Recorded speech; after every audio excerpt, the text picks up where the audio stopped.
नमस्कार मित्रांनो, आज या मालिकेमध्ये आपण पाहणार आहोत. चित्र चिडलेलं असतं, डॉक्टरनी ना एक्स्ट्रा शहाणपणा केलाय मॅडम. आपल्याला बाहेर काढायची काय गरज होती? नाही नाही, तुम्ही सांगाच मॅडम, आपल्याला बाहेर काढायची काय गरज होती? अलकनंदा म्हणते, अरे सोड ना, पृथ्वी आला ना म्हणून त्याने आपल्याला बाहेर काढलं. एकट्या पृथ्वीला कसं बाहेर काढणार ना? मग आपल्याला म्हटलं की तुम्ही पण जा. पण आणलाय त्याला, मग आपल्याला कशाला बाहेर काढायचं? राग सोडून दे, ओळखीचा डॉक्टर आहे ना, तो काहीच करणार नाही, डोंट वरी. ओळखीचा आहे म्हटल्यावर शांत बसतोस का? रुद्र म्हणतो ठीक आहे. रुद्र म्हणतो एकदा काम होऊ द्या, मग त्याला दाखवतो मी काय चीज आहे. त्याला बाहेर ठेवतो म्हणजे काय गंमत आहे का? नंदा अक्का म्हणते हो हो, नंतर बघूया, आधी आपलं काम तर होऊ दे. आता स्वीटी आलेली असते. नंदा अक्का म्हणते अरे वा स्वीटी आलीस का? ये ये ये, खूप दिवसानंतर बंगल्यावर आलीस ग, छान छान. नंदा म्हणते अलकनंदा, खूप छान वाटतंय स्वीटी तू आलीस. स्वीटी म्हणते मॅडम अचानक का बोलवलंय आणि एवढ्या दिवसानंतर तुम्ही मला डायरेक्ट का बोलवलं? म्हणजे कारण स्वीटी पक्षाची खूप महत्वाची मीटिंग आहे आणि तुझी गरज लागणार आहे मला, म्हणून तुला बोलवलंय मुद्दामून. असणं गरजेचं वाटतं म्हणून बोलवलं ग. विसरलत का? विश्वंभर साहेबांनी काय सांगितलं? इथे यायचं नाही म्हणजे नाही. मग मी कशी तोंड दाखवू आणि तुम्ही खुशाल मला बोलवून घेतले? येणे रिपोर्ट असला तरच आमच्या घरात पाऊल ठेवायचं, मग मी कशी येणार? इंद्रनील जेलमध्ये म्हणजे अवघड आहे की नाही? साहेबांना सगळं स्पष्ट झालंच की. मग इथे कोणत्या तोंडाने येऊ आणि तुम्ही डायरेक्ट बोलवलंय मॅडम? मला तर कळतच नाही तुम्ही कशासाठी घाबरू नको स्वीटी, अजिबात घाबरू नकोस. विश्वंभर सर काही बोलणार नाही, डोंट वरी. अगं विश्वंभर तुला काहीच म्हणणार नाही, काहीच नाही म्हणजे काहीच नाही. अगं त्याच्या काहीच लक्षात नाही. इंद्रनील सानिका काही प्रकरण त्याच्या लक्षात नाहीये, डोंट वरी, रिलॅक्स, काही टेन्शन घेऊ नको. मॅडम मला काही कळत नाहीये. इंद्रनील सानिका विश्वंभर साहेबांच्या लक्षात नाही. विश्वंभर साहेब किती शार्प आहे तुम्हाला तर माहितीच आहे, आणि त्यांच्या लक्षात राहणार नाही म्हणजे जरा अवघडच आहे ना. तू बघ ग स्वीटी, ही तर खरी गंमत आहे म्हणून तुला मुद्दा म्हणून बोलवलंय मी. तू आज बघच कशी गंमत येते. आता स्वीटीला नेमकी नंदा काय म्हणतीये तिला कळतच नसतं. स्वीटी आता अंदाज लावण्याचा प्रयत्न करते, पण नंदा अक्का म्हणते तू ये ना फक्त शांत बस आणि काय होतंय ना ते बघच. मज्जा येणार आहे ग स्वीटी. आता लगेच स्वीटी हसते, मॅडम काहीतरी मोठं शिस्त आहे बरं. आता अलकनंदा लगेच हसायला लागलेली असते स्वीटीकडे बघून, आणि स्वीटी सुद्धा हसते. दोघींना माहिती असतं पराक्रम तर आपणच करू शकतो, आणि खरंच नंदा अक्काने जबरदस्त असं प्लॅनिंग केलेलं असतं. त्यामुळे स्वीटीला विश्वास आहे ही काहीतरी करणार म्हणजे जबरदस्तच करणार. फार खुश झालेले असतात. अपर्णा आणि पृथ्वी आल्यावर हे तिघेही हसत असतात. लगेच त्यांच्या तोंडावर 12 वाजतात आणि फार सिरियस झालेले असतात. अपर्णा आणि पृथ्वी मात्र यांच्याकडे रोखून बघत असतात की यांचं काय चाललंय. साहेबांची तब्येत बरी नाहीये, डॉक्टर आला चेकअपला, आणि हे काय तिघं हसताय खिदळून खिदळून. पृथ्वी मनातल्या मनात म्हणतो ही कशी इथे आली? भैयाने इथे येऊ नको म्हणून बजावलंय आणि तोंड वर करून ही आलीच कशी? पृथ्वी म्हणतो काय ग स्वीटी, भैयाने इथे यायला मनाई केली, मग तू आलीच कशी? स्वीटी लगेच खाली मान घालून, पृथ्वी मी बोलवलंय तिला, गरज आहे तिची म्हणून बोलवलंय. होय नंदा अक्का, मग ठीक आहे ग, मग काय हरकत आहे? मला वाटलं तिच्या मनाने ती आली, पण तू बोलवलंय ना, मग काहीच हरकत नाही. मी म्हणतो नंदा अक्का भैयासाठी किती काय काय करतेस, खरंच खरंच कमाल आहे तुझी. म्हणजे काय सांगू तुला मी, तुझं खूप कौतुक वाटतं नंदा अक्का. काय करतेस भावासाठी तू?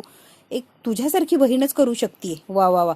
पृथ्वीने शालूतून जोडा मारलेला असतो, पण नंदा अक्काला कळालेलं नसतं की पृथ्वी टोमणं देतोय की कौतुक करतो. वेळेत पोहोचवती, डॉक्टरचं फॉलोअप घेती. बापरे तू काय काय करते नंदा का, खरंच कौतुक आहे.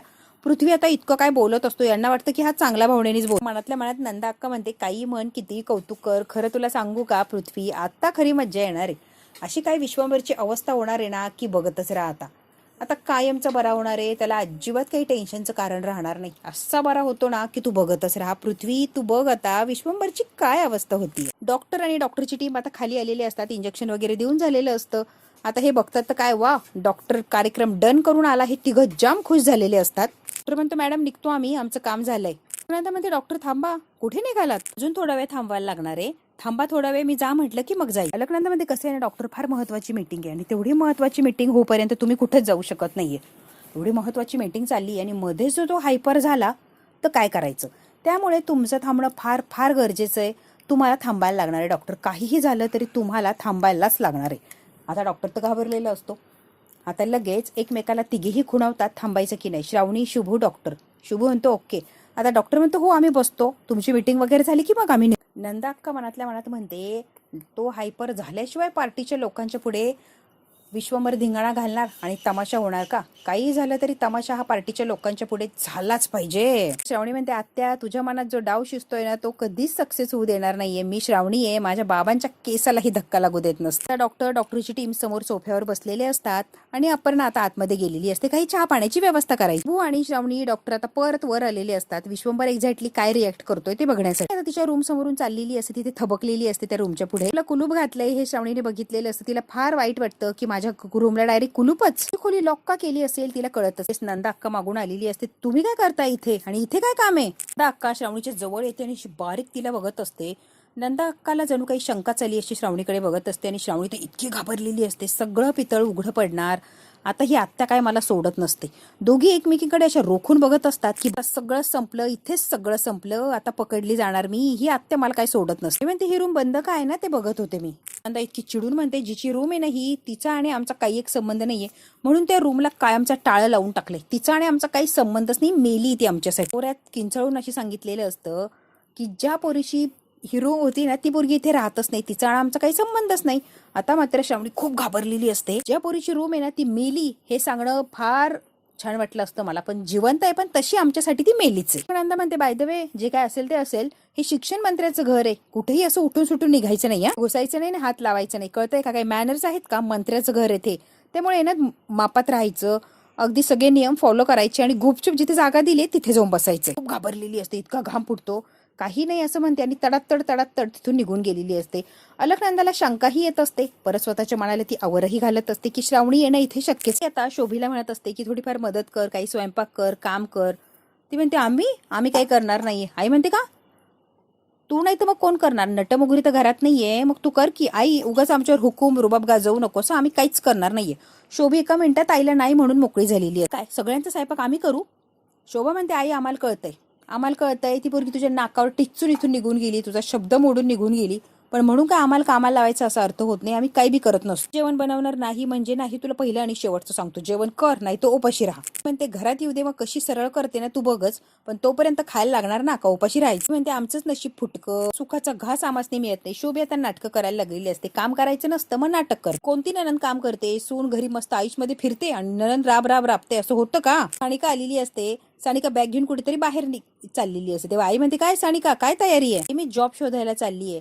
आई म्हणते तू आणि जॉब? हो मला जॉब शोधायचं. त्याच्या बाहेर जर पाऊल ठेवलं ना तर टंगडं तोडून हातात दिना, मी जाणार म्हणजे जाणार, जॉबची फार गरज आहे. शोभी आता मध्ये बोलत असते, आईला ती बोलू लागत असते की सानिकाला म्हणते घराच्या बाहेर जायचं नाही. शोभी म्हणते तोंड तर काळा केलं, आता नोकरी करून काय झेंडा काढायचा आहे का? घरात बस गप. आणि शोभी सानिकाला इतक्या रागवलेल्या असतात की घराच्या बाहेर जायचंच नाही. म्हणते शक्यच नाहीये, हातावर हात ठेवून घरात मुकाट्यानं मी बसणार नाही म्हणजे नाही, मी बाहेर जाणार, काम शोधणार आणि काम करणार. 2 पैसे कमवायचे आहेत, घरात बसून आयत्या भाकरी खायच्या नाहीये ना. माझ्या आणि माझ्या बाळाच्या भविष्याचा विचार करायला लागणार ना. सगळ्यांनी सांभाळायला नकार दिलाय, मी आई आहे, मी कसं सोडू ना त्याला? त्याच्या भविष्यासाठी, त्याच्या काहीतरी प्रगतीसाठी मला पैसा कमवायला लागणार, म्हणून मी बाहेर जाणार आणि नोकरी कर. ते सांडू तोंड सांभाळून बोलायचा, टोमणे द्यायचे नाही. मलाच माझी पडलेली नाहीये, त्यामुळे मी कसं आहे ना माझं मीच बघणार आहे. मी जॉब करणार म्हणजे करणार, काहीही झालं तरी मी जॉब करणार, माझ्या बाळासाठी ना मी जॉब करणार. काय म्हणते आई जरा स्पष्टच सांगते, मी कुणावर अवलंबून राहणार नाही आणि तुझ्यावर तर मी अजिबात अवलंबून राहणार नाहीये. मी बाहेर पडणार, स्वतःच्या पायावर उभी राहणार आणि काम करणार. शोभी म्हणते आई बघितलं का कशी चुरू करतीये, तुझा शब्द डावलतीये ती, काय बोलती बघ की हे साणी. मी ना आगीत तेल ओतत असते. आई हिचं तोंड लवकर आवरा, तोंड आवर नाही तर अवघड होऊन बसायचं. हे तोंड सानूचं जरी चुरू करताय तर शब्द श्रावणीचे लक्षात ठेवा, श्रावणी बोलायला लावतीये. एवढा काय गोंधळ चाललाय ना फक्त आणि फक्त श्रावणीमुळे चाललाय. शोभी आता उलट सुलट आईला काहीही भरवत असते. म्हणते जे होणार ते होणार, तू फक्त घराच्या बाहेर पाऊल टाक, मग तुला दाखवतेच. सानिका म्हणते जे होणार ते होणार, मी सुद्धा आता थांबणार नसते, मी बाहेर जाणार, काम शोधणार आणि तुमच्या नाकावर टिच्चून मी काम करणार, माझा विचार करायला लागणार. आता दोघीही म्हणतात नाही जायचं, ती म्हणते मी जाणार. यांची भांडणं चाललेली असतात, तेवढ्यात अण्णा आता घरात आलेली असते. म्हणतात तिथे काय चाललंय, कसला वाद घालायलाय? अण्णा मी जॉबच्या इंटरव्ह्यूसाठी बाहेर चाललं आणि ह्या दोघी मला बाहेर जाऊ देत नाही. म्हणतात की स्वयंपाक बनव सगळ्यांच्यासाठी. म्हणतात कारभार नाही, जरा तरी लाज बाळगा ग दोघी जणी, जाऊ दे की तिला काम शोधायला. ही स्वाभिमानाने स्वतःच्या पायावर उभं राहायला बघतीये तर का उभं राहू देत नाहीये? लोकांचं जेवण बनवायचंय तर कुरकुर करताय, मी बनवू का सगळ्यांच्यासाठी जेवण? ते ओ गब्बासा लागले मोठे स्वयंपाक करायला. म्हणते काय हो लुडबुड प्रत्येक गोष्टीत. शोभी म्हणते अण्णा जरा गब्बसच जा की. जो काही गोंधळ चाललाय ना स्वयंपाकाचा, शोभी म्हणते अण्णाला तुमच्या लाडक्या सुनेमुळे चालला, तिने जर स्वयंपाक बनवला असता तर हा गोंधळ झालाच नसता. म्हणतात शोभे रोज एकटी राबते आणि सगळ्यांच्यासाठी स्वयंपाक बनवते, तुम्ही काय करता ग? एक दिवस करायचंय तर काय त्रास होतोय ग? सगळ्यांचे लाड पुरवती आणि आयते बसून खाताय तुम्ही. तिने मिळून एक दिवस स्वयंपाक केला तर आभाळ कोसळणार आहे का? हे आता अण्णांना बोलत असते, आयुष्यभर मीच करून घातलं या, तुमची ती लाडकी सकाळपासून कुठे हुंदाडतीये, तिचं काय तपास नाही आणि आमासने छानपणे शिकवताय होय, हे करू नका, ते करा ते करा. तिला दापा की अण्णांना इतकी बोललेली असते, नको ते बोललेली असते. म्हणतात तू माझ्या सुनाला त्रास देणार आणि मी सहन करणार, शक्यच नाही या कारभारने, मी काय गप्प बसत नसते. म्हणतात तू फक्त तिला त्रास दे, मी बघतो तू कशी बोलते आणि कसं तिला त्रास देते, एक जरी शब्द बोललीस तर माझ्या इतका वाईट कोणी नाही. म्हणतात साने बिंदास जा इंटरव्ह्यूला, मी सांगतोय तुला, चल निघ तू, कोणाच्याच बोलण्याकडे काहीच लक्ष द्यायची गरज नाहीये, बिंदास जा. तू काय एका मिनिटात पळून गेलेली असते इंटरव्ह्यूसाठी. अण्णा उभे असतात म्हटल्यावर सानिकाला घाबरायचं कारणच नाही. विला आणि आईला एकदम तोंड गप्प ठेवायला लावलेलं असतं आणि आता आहे ना निघायचं आणि स्वयंपाकाचं बघायचं दोघींनी सुद्धा. अण्णा आता जरा दमातच घेत म्हणतात स्वयंपाकात आहे ना पापड कुरडई पण तळायचं. शोभी म्हणते होय का, काय असेल तर सांगा अण्णा, फरमाईश सांगा. तू म्हणतात कुरडई पापड तळ आणि रोजचा स्वयंपाक कर. जन्माला घातलाय ना त्याचं पांग फिटन, कळलं का शोभे. अण्णा आता निघून गेलेले असतात. शोभीची चांगलीच जिरव. शोभी म्हणते सगळं स्वयंपाक आम्ही बनवायचं आहे, सगळं आहे ना सगळं त्या श्रावणीमुळे होतंय. आम्हासनी स्वयंपाक करायला लागतोय त्या श्रावणीमुळं. ते आत्ता करते स्वयंपाक पण तिला जरा बघतेच मी. दस्तीने शोभे आता स्वयंपाक करायला लागलेली असते कारण अण्णाने धमकीच तशी दिलेली असते. इकडे आता डॉक्टर शुभू आणि श्रावणी वाट बघत असतात की साहेबांची काही तब्येत कमी जास्त होती की काय, ते हायपर होतात की काय. कारण अलकनंदाने थांबवून ठेवलेलं असतं. अलकनंदा, स्वीटी, रुद्र यांची वेगळी टीम असते. अपर्णा आणि पृथ्वी यांची वेगळी टीम असते. अलकनंदामध्ये रुद्र किती वाजलेत रे. पार्टीच्या माणसांचा पत्ता नाही असं कुठं असतं का. मीटिंग आहे म्हटल्यावर वेळेत यायचं ना. अलकनंदाला असं वाटत असतं की इंजेक्शनचा पॉवर निघून गेल्यावर पार्टीची लोक आली तर काय उपयोग. ह्यात काय पार्टीची लोक आलेली असतात. अलकनंदा लगेच नमस्कार नमस्कार करत पुढे पुढे गेलेली असते. स्वागत केलेलं असतं जोरदार. साहेब कुठं मॅडम, साहेब कुठं. तुझी तब्येत थोडीशी नरम गरम आहे, मग जरा आराम करताय. आपण मीटिंग सुरू करू, तो येईलच तोपर्यंत. मीटिंग सुरूच करूया, तो बरोबर येईल वेळेत. चला तुम्ही म्हणतो महत्वाच्या कामाला जायला लागणार आहे आणि पोहोचायला अर्धा तास लागणार आहे, त्यामुळे मी निघतो.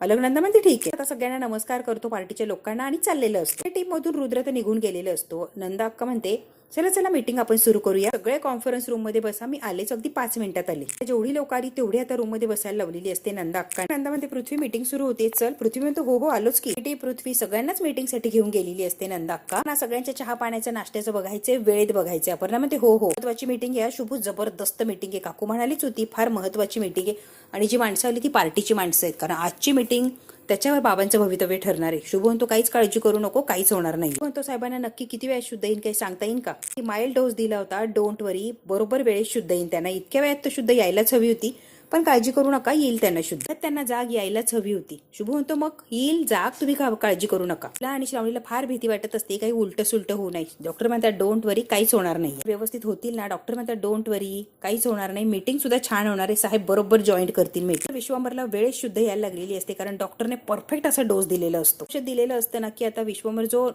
असा शांत झालेला असतो तो आता असा तजेलदार किंवा आपण काय म्हणतो स्टंट झालेला असतो. तर मागचं ज्याला काही आठवत नसतं किंवा मंदगती होत असते तो आता फास्ट करायला लागलेला असतो. पहिला जसा होता अगदी ॲक्युरेट असा विश्वंभर तयार झालेला असतो. तो उठतो आता, स्वतःला सावरण्याचा प्रयत्न करतो कारण डॉक्टरांनी इंजेक्शनच तसं दिलेलं असतं. म्हणून तो लगेच जायला लागणार. ती पार्टीची लोक आली असते आणि लगेच पार्टीला मीटिंगसाठी मला जायलाच लागणार आहे. तिच्या लोकांना जास्त वेळ थांबवून ठेवणं मला योग्य वाटत नाही. मी पटकन तयार होतो आणि लगेच मीटिंगसाठी जातो. ते अडखळत बोलायचा त्याच्यात सुद्धा थोडा फरक पडायला लागलेला असतो आणि तो मला लगेच जायला हवा. आता पटकन आवरतो आणि पटकन मीटिंगसाठी खाली जायचं असतं. लोकांच्यासाठी चहा नाश्ता पाणी त्याची सोय झालेली असते. आता काय विश्वंभरची यायची वाट बघत असतात. तोपर्यंत अलकनंदा आता पॉइंट मांडायला सुरुवात करतात. सगळ्यांना चहा नाश्ता सगळा दिलेला असतो अपर्णाने. नंदा म्हणते अलकनंदा कसं आहे ना अपर्णा, तुझं काम झालं असेल तर तू बाहेर जा, आता आम्हाला मीटिंग सुरू करायची. नंदा अक्का हो हो झालंच आहे माझं काम, जाते मी. पृथ्वीकडे तिने बघितलेलं असतं आणि बरोबर हो असं म्हणून ती निघून जाते बाहेर. आता मात्र या मतदारसंघातून दोनदा एक हाती जिंकून आलेली, ते एकदा नाही तर दोनदा. माहिती ना आता सुद्धा आपल्याला काळजी घ्यायची आणि काही करून विश्वंभर साहेबांना जिंकून आणायचे. लोक म्हणतात हो हो विश्वंभर साहेब जिंकून येणार, यात काही शंकाच नाहीये, साहेबांचं कामच तसं आहे मॅडम. आता ही निवडणूक आपण जिंकली नाही ना तर विश्वंभर साहेबांची नाचक्की होणार. विश्वंभर साहेबांचं तर नुकसान होणार तर पार्टीचं सुद्धा नुकसान होणार, कळतंय ना.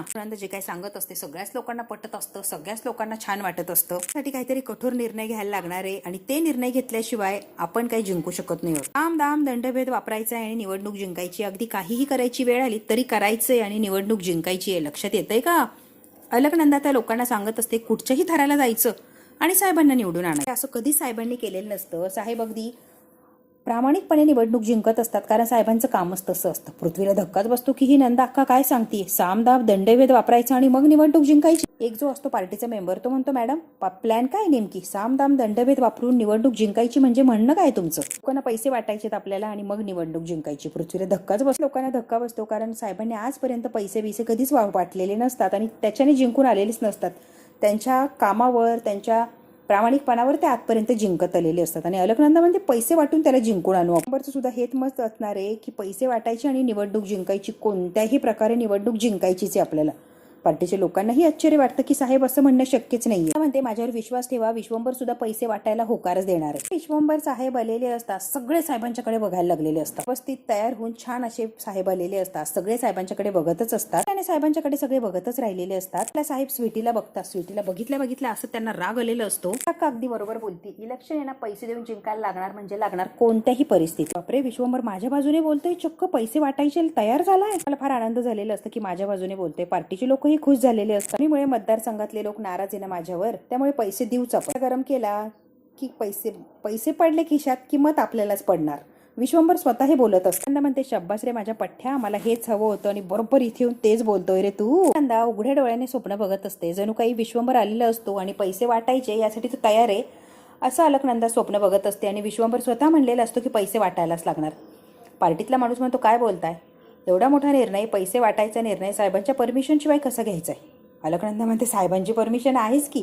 म्हणून विश्वंभरच्या खुर्चीकडे बघते तर विश्वंभर खुर्चीत नसतोच. अलकनंदाला कळतं की आपण जागेपणे स्वप्न बघतोय. अलकनंदा साहेबांची काळजी करू नका, साहेब होकारच देणार आहे, डोंट वरी. मत विकत घेण्याच्याच बाजूने त्यांचं सुद्धा तेच म्हणणं आहे की मत हे विकत घ्यायलाच लागणार आहे आपल्याला. तेव्हा माझ्यावर विश्वंभर साहेब मत विकत घेणार म्हणजे घेणारच. माझं आणि त्यांचं बोलणं झालंय, विश्वास ठेवा माझ्यावर, अलकनंदा म्हणतच असते. तेवढ्यात लगेच विश्वंभर साहेब असे रुबाबात आलेले असतात. ते म्हणतात मुळीच नाही, मताचं नाहीच आहे, मत मला विकत घ्यायची नाहीच आहे. अशा रुबाबात आलेला असतो आणि म्हणतो अलकनंदा जे म्हणते ते मत मला अजिबात पटत नाहीये. आता सगळे त्याच्याकडे आश्चर्यचकित होऊन बघायला लागलेले असतात. अलकनंदा आता आश्चर्यचकित होते आणि विश्वंभर असं काय म्हणतोय म्हणून त्याच्याकडे बघतच राहिलेली असते. हा वेडा पिसा होऊन पिसाळल्यासारखा मीटिंगला येणार, वेडा झालेला, आणि मग लोकांच्या समोर त्याची नाचक्की करायची असते. विश्वंभर अगदी टकाटक आणि व्यवस्थित आलेला असतो, तेही शुद्धीत. त्यामुळे अलकनंदाच्या पायाखालची जमीनच सरकते. आता बघूच या विश्वंभर येऊन त्या पार्टीत काय बॉम्ब फोडणार आणि कसं आणि काय धमाका करणार. मित्रांनो, विश्वंभर काय धमाका करणार आहे हे बघायचं असेल तर बघायला लागणार आपल्याला पुढचा भाग. हा भाग इथेच संपतोय. व्हिडिओला लाईक, शेअर, सबस्क्राईब नक्की करायचंय. धन्यवाद मित्रांनो.